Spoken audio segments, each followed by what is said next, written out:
I'm Ted Morrissey, and we're here with Lisa Higgs, poet and friend and colleague. I'll also put out that disclaimer as well. And we're at the historic Vachel Lindsay Home in downtown Springfield. One of the reasons we're here is because Lisa, among your many hats that you wear, is president of the Vachel Lindsay Association, which we'll want to talk about eventually. But ostensibly, what we wanted to go over was your book of sonnets, Lodestar, which came out in 2011 from Finishing Line Press, and talk a little bit about that and your process as you wrote that. But also you have this new collection that you've been working on for quite a while now, the Shadow Year, which I see is a very ambitious project in terms of the variety of poems and so forth, and obviously get into some craft talk and that sort of thing.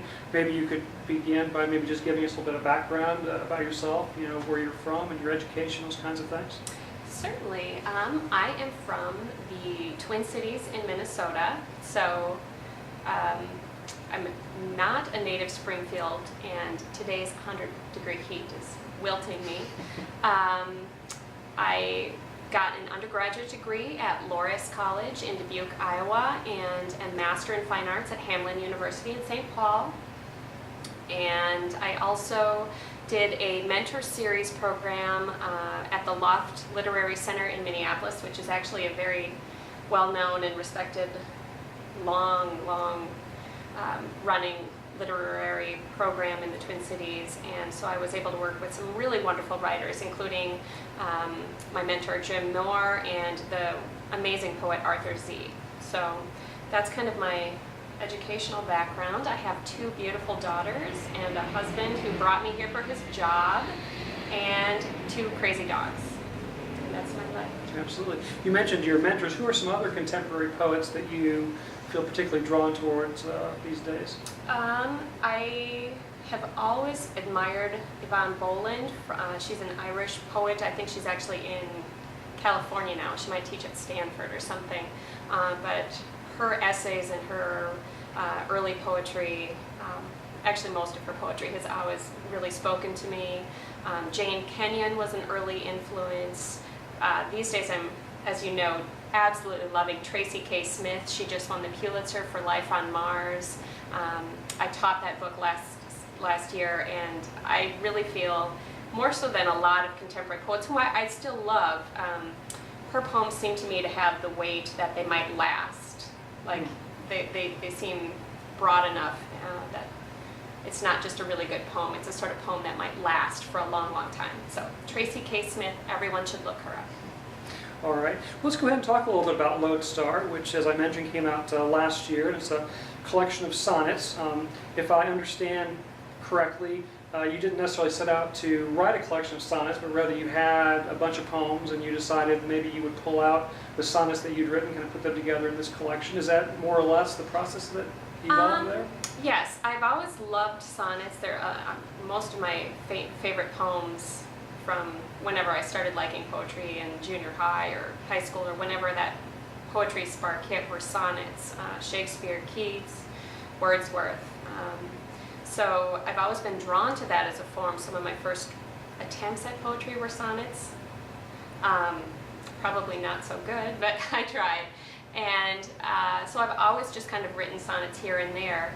And when I was working in the Loft program in 2006, 2007, I had put together an entire collection, and the sonnets were interspersed all throughout there. And of course I tried to get the manuscript accepted somewhere, submitted to contests, all sorts of things, and it just wasn't going anywhere. By then I had moved on to the new project I'm writing right now, and it just seemed that I just didn't have any sort of interest in really going back and revisiting the manuscript. So I just said, well, I'm going to pull out all the sonnets and I'll try a chapbook, because I'd never tried it. And so I put them together, and I got some good responses and some honorable mentions in various chapbook contests, and then was lucky enough to have it published. So I was very, very excited. Indeed, and it's a beautiful little volume. In terms of the sonnet, obviously everyone tends to think of, well, it's got 14 lines, and I know, and I'm sure you've run into this too as a teacher, that students get into this mindset, well, anything that has 14 lines is a sonnet, which obviously isn't true. So from your point of view, what sort of are the essential elements that distinguishes a sonnet from just a poem that has 14 lines, for example? You hit one of my major pet peeves in the world, is that there are so many people, and truthfully I've even seen editorial boards of journals say, oh, it's got 14 lines, it's a sonnet, and I'll read it and I don't see anything to me that speaks of a sonnet. Obviously, yes, it should have 14 lines. I think that getting into the idea of a sonnet as posing a question of some sort, and then by the end, whether you're using a couplet or however you are kind of resolving it, that at the end there's some statement of resolution, even if it doesn't answer whatever question you're positing, but that there's that you've shown a growth in thought. So it's not just 14 lines of whatever, but that there actually is in sonnets kind of a tradition of raising some sort of question or some sort of situation, and then by the end kind of wrapping it up. And so to me, that's, if I don't see a poem with that in it, I don't really think of it as a sonnet. Meter, I love to try. I've actually become more and more strict myself about using meter in my sonnets. I used to just do 10 syllables. And I've really started to really try and work for meter, but it's more an exercise for me. I don't necessarily know that you have to be iambic pentameter. Rhyming I don't typically use, sometimes I do. But for me it's really that idea of there is something specific to a form of a sonnet that's more than it's 14 lines, it's a sonnet. I read so many sonnets that are sonnets that I don't think are sonnets. So Right. Thank you for asking the question. Just structurally, though, in terms of, do you try to pay attention to that X number of lines are going to kind of pose that question and X number of lines are going to respond to it, or are you a little more flexible in terms of how you put those elements together in a sonnet? I am probably more flexible. I mean, I don't want to make it seem like to be a sonnet it has to be just like Shakespeare wrote or just like Shelley wrote or anything like that. And contemporary poetry should be kind of pushing and pressing with the rules. So no, I don't really think I have it, but I do want to feel like I've gone somewhere that, how do you say that in a poem? I'm not sure if it's something more than an intuitive thing after reading a poem, but I really do want to feel like there's a situation that's drawn up within the first 7 lines somewhere, the top half, and that by the end, even if it's just 3 words at the very end of the sonnet, something that closes that makes you feel the poet or the reader can move somewhere through this thought process. Does that make sense? Absolutely, yeah, absolutely. You mentioned that it was the sonnet when you were maybe in high school-ish age that kind of got you interested, and I think I know the answer to this question, but I'll go ahead and pose it anyway. In terms of younger poets, students, how important do you think it is that they get pretty well versed, no pun intended, in like the different sorts of structured poetry out there, or do you think that just letting them kind of have at it with free verse and maybe haiku and some more things that maybe are a little bit simpler, on the surface anyway, is a good way to sort of bring students into the fold? I think it has to be a mixture of the two. I don't think you can, I don't want to overgeneralize here. I think it's very difficult to be a poet who is the sort of poet who will have longevity and continually write good poems for their entire life that will be remembered past their death, unless you have a very strong base in the actual history of poetry. I mean, it seems a lot of people are so enamored of contemporary and it's modern and it's hip, and that they forget that there's a really long history for poetry. And to just say, well, none of that matters is, I think, probably one of the reasons I find a lot of contemporary poetry very flat. I find a lot of contemporary poetry basically just prose with some line breaks. And I think that what you lose when you don't study form, when you don't study meter, even though I know students hate it and I don't like to teach it really, but that's where the music of poetry comes from sound, from rhyme, whether it's internal or end rhyme. All of those things are really what make the poems that last, that you want to read over and over again. a funny poem about somebody's dog that, you know, might as well just be a little paragraph. Might be well crafted. I'm not saying a lot of contemporary poems aren't well crafted, but I don't see somebody 100 years from now being enamored of it. And I would like to be enamored 100 years from now. So Sure, absolutely. Let's talk a little bit about Lodestar in particular, and maybe a good place to start is just with the title and that metaphor of Lodestar, and maybe where that came from in terms of its importance to you. Well, Lodestar is a guiding star.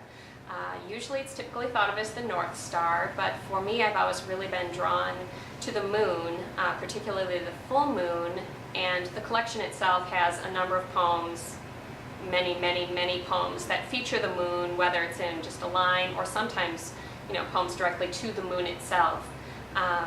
So it seemed very appropriate to have that be the title of this collection, where the moon is so present, and that it truly is some sort of guidepost for me, that big night sky, the big moon. It might also, I guess, jumping a little bit into my Haibun about living in Chicago, but when you live in Chicago, you don't really see the night sky. We really weren't out at night that much, and so the very few times I saw the moon, it was kind of incredible because you just are inside, or our windows face the wrong way. Right. So even at night we couldn't see it. Well, you mentioned Chicago. Maybe we should, add that you were there because of your husband's residency. How long were you in Chicago, and was that where you put the sonnets together for the collection when you were living there? Actually, no. I was in the process of sending the full manuscript out.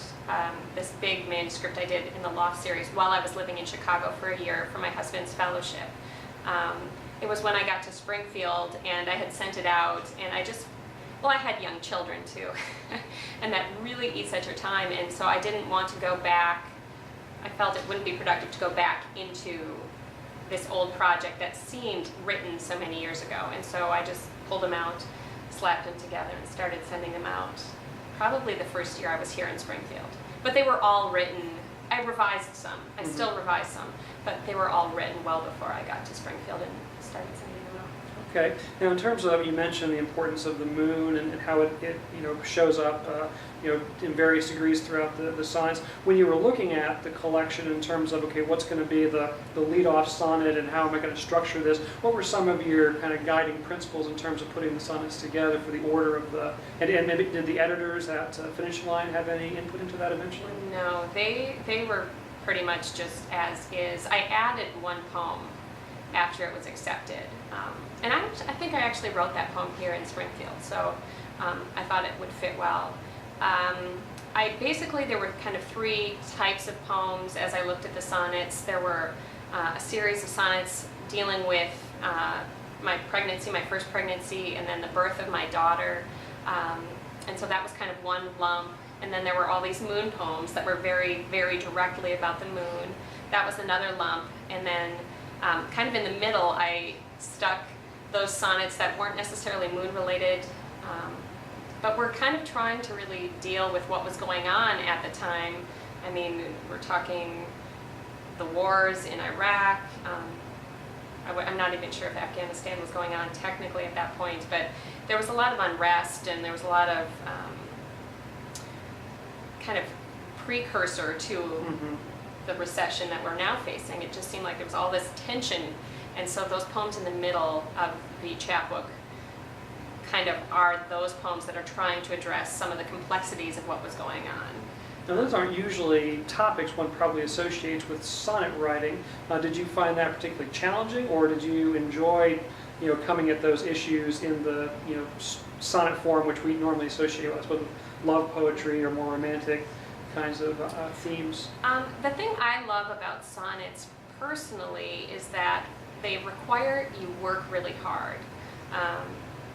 You can't, in my estimation, like we have said before, you can't just sit down and say, oh, it's 14 lines, it's a sonnet. It requires you to be very precise about your language. The more I've worked with meter, it's required me to hone how the sentences go together. And so in some ways for me, when you pick up a topic like the beginning of the Iraq War, and what it means to be fighting what seems to be a war in at that time seemed to be more about oil than terrorism, even though we were getting conflicting reports about that. It was helpful to be stuck in a container, because I think a lot of times you can just go and start to get preachy, and putting yourself in a box, which to me a sonnet is a box, it looks like a box on a page. To put yourself in that box forces you to really look at what you're saying and saying, okay, no, this line doesn't work, it is too emotional, this line doesn't work, you're starting to sound too liberal, too conservative, too whatever. And it forces you to kind of pull yourself out and let the poem be about the subject. So you wanted to avoid having a politically based poem and try to maybe focus more on the emotions and the ideas associated with war, do you think? Well, certainly any poem that you write, regardless of what you're doing, is going to have your own politics and your own thought process in there. But I don't want it to be didactic and lecturing, and I want to offer my viewpoint as much as I can without seeming to say you have to feel this way, you should feel this way, and let the reader kind of gain entry in whatever they want and let them interpret it in whatever way they want. I don't want them to read this poem and say, well, obviously this poet thinks X, Y, and Z, and I should too. I don't want that response. I want them to have their minds open and let them grapple with whatever they feel about that subject. So. And one of the things I've always appreciated about your poetry, well, always in the last 2 years since I've been aware of it, is you have this way of using language that really gets at the multifaceted aspect of it. And what I mean by that is, I'll be reading one of your poems and you'll be using a word, to denote a particular metaphor or what have you. And then I realize, maybe 2 or 3 lines later that you're maybe come back to that word, but now you've kind of shifted a little bit. And maybe, in my mind, Lodestar is maybe a word in itself that you're using that way, because obviously the load part, kind of gets at this idea of a heaviness and carrying, emotion or what have you. Was that a conscious idea on your part, do you think, or was it more of a unconscious part of your working mind? Probably at the time unconscious. I think it's interesting as a poet to go back at your older work, and sometimes you do look back and say, I have no idea what I meant when I wrote that line, because my husband or other people will ask me, and a lot of times I'm not exactly sure what it was in that moment. But I am more frequently surprised that through revision and really considering word choice and really, taking 2 words that could be used in a poem and weighing out I do look up, dictionary definitions, and I just don't go to a thesaurus and randomly pop in some word because it sounds better. I use the dictionary and I weigh the choices of what one word means in the other. And so in some ways, those words are conscious, but then at other times it seems that it's just fortuitous. Sometimes I just don't know, it just happens, which is awesome. Absolutely. And actually I think truthfully that's the craft of poetry, and I think sometimes when people think about either revising or just the idea of writing poetry across your lifetime instead of just for a class or something, is that with each poem, if you're consciously doing something a year ago, it starts to become unconscious as you move through, because it just gets ingrained in that process. I think. Maybe I'm wrong. One of the aspects of poetry that I know you've talked about on several occasions is the sound of poetry, which is an interesting concept, especially given that probably today most poetry that's experienced is through the printed word, and so you kind of are taking that oral aspect out of it. So what does that mean to you to say, well, that you're really interested in sound, and then how does that then influence your actual writing of the poems? I've really been thinking a lot, I have to kind of go back now. One of the ideas that always stuck in my mind when I was in undergraduate classes was the idea, Coleridge, pretty sure it's Coleridge, of organic unity. And just the idea that when you're crafting a poem, for it to be a truly successful poem, everything really should support what you're doing. Whatever thoughts you have, whatever the goal is, if there is a goal, that every little thing should build up. And so as I have written poetry and then started teaching poetry, I've become increasingly interested in the idea of the oral sound / musical qualities of poetry, not only as what it really sets it apart from prose. Poetry isn't just line breaks. It's not just, there's this oral quality to it. There's a sonorous necessity to the poems, I think, that help them, move from generation to generation to generation. And so, to me, sound isn't just like consonants and assonants. It's really almost every poetic element as I go through and I'm teaching, with, obviously probably metaphor not quite fitting in there, or simile or something like that, but almost every other element that we traditionally teach as a part of poetry, how you dissect a poem, is really, if you kind of take it down to its basic, it goes back to what that sound quality is. What does it add? What does it not add? And so even though I'm still, I talk about sound a lot, and I don't feel like I have a 100% grasp of what it means to me yet. I feel like I'm still trying to figure out how it all works out. But if I was going to sit down and write some massive essay on poetry, it would basically have something to do with this idea that, just about every major poetic element outside of metaphor and simile really has its roots in how it sounds and what that sound does to a poem. Because each element, the sound of the word, how long the word is, how short the word is, it affects rhythm, it affects run. It all kind of goes together, and so it's fascinating to me how that works. Ironically, I don't know that I can point to any example of your using onomatopoeia in your poetry, which I think a lot of people hearing that last conversation would think, well, she's all about that kind of thing, but that's not what you're talking about. No. It's more like, and I know it isn't just alliteration either, but that would be closer maybe to what you've got in mind, as opposed to an overt bang, crash, whoosh sort of sound. Yes, obviously onomatopoeia is the sound quality. Actually, I just taught this poetry textbook, which I loved every chapter for the most part, except for the chapter on sound, because they basically broke it down to onomatopoeia and heavy consonants, vowel sounds, and what does the word sound like at the beginning, what does the word sound like at the end. And to me, that's so incomplete, because meter is sound. It da-da-dum, da-da-dum, da-da-dum, everything about meter is based back to sound. Everything about the length of a line, the length of a word within a line, if you read a poem out loud, affects the sound of that line. So if you have a bunch of really short words, you're going to go really fast, and it's going to be, kind of choppy, where you have the long lines and the long words, everything slows down. And so in some ways, you're right. You almost have to read the poems out loud to maybe catch some of this. But when I'm writing my poetry, I really am focusing a lot more on not just onomatopoeia or consonants or rhyme, obviously another big sound thing, but how do the length of the words, how do the length of the line affect the sound of the poem. I think the more you focus on some things, the better it is on the page too. That's my bias, because that's the way I write.